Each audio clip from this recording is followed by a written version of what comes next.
We asked Marjorie Parham's friends for a word that best describes her. Well, we have to start with feisty. Feisty. Feisty. She is a feisty tiger. And does Marjorie agree? She says tough. That's her definition. Marjorie's tough cookie. Having said that, they are quick to add, Marjorie's friendly, kind, compassionate, approachable, accessible, personable, good-humored, warm, And wonderful. warm and wonderful.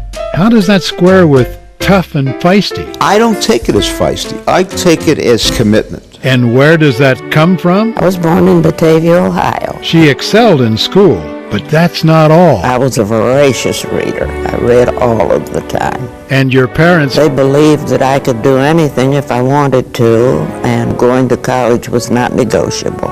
and that's when you went to Wilberforce. I stayed at Wilberforce 2 years, and then I left, and I got married. But you did get more schooling at UC. As a black girl in the 1930s, you had to decide whether you wanted to be a school teacher, a social worker, or a nurse. And I was business oriented. Not much hope there for a black woman in the 1930s. What then? The marriage didn't last. I was divorced and had a little boy to raise, so I went to work for the federal government for 15 years. But I didn't enjoy a day of it. When she resigned, the government insisted she get a chest x-ray. I said that wasn't what they'd been kicking for 15 years. Oh my!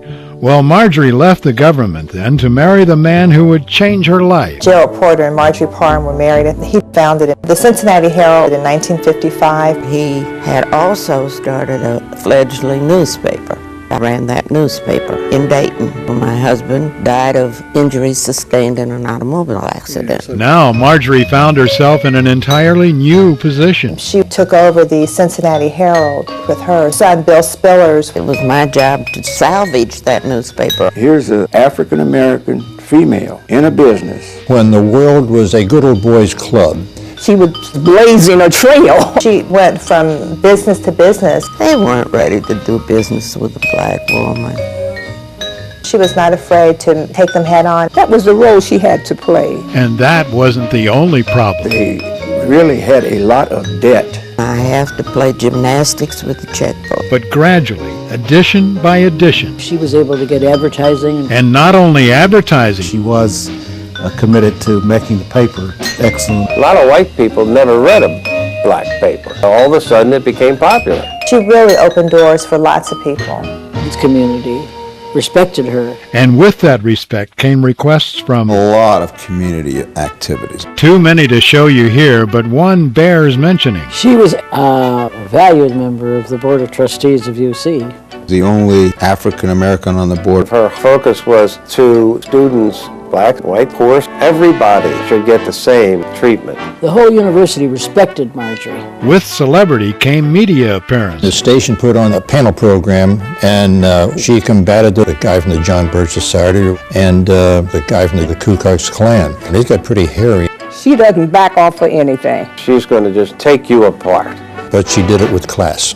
And there was another thing she did with class. She would give young people an opportunity to gain work experience. I was a young single parent. I was looking for jobs, and she taught me everything. I knew absolutely nothing about the newspaper business. She gave me the opportunity. She taught me about integrity, about professionalism. To a small company, you learn to do everything and you do everything. Did a couple of articles even. Wrote a couple of articles. Me, believe it or not, the secretary.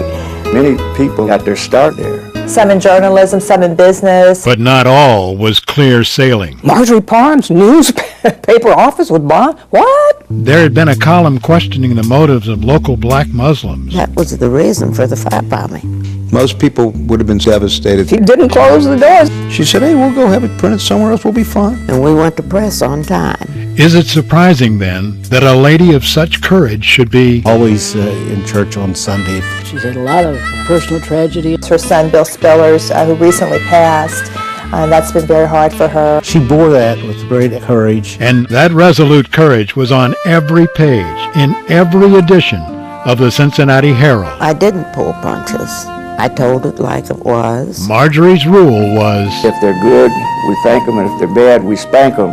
She never had to backpedal. She never did a hip shoot. I had a slogan to know the truth, and I did my best to print the truth. She was a voice of culture for her people. She was a liberated woman before women started thinking that way. I just wish there were more Marjories. I think I published a credible journal. Let's just leave it at that. oh no, not yet, Marjorie. Not before we say, ladies and gentlemen, great living Cincinnatian, Marjorie B. Parham.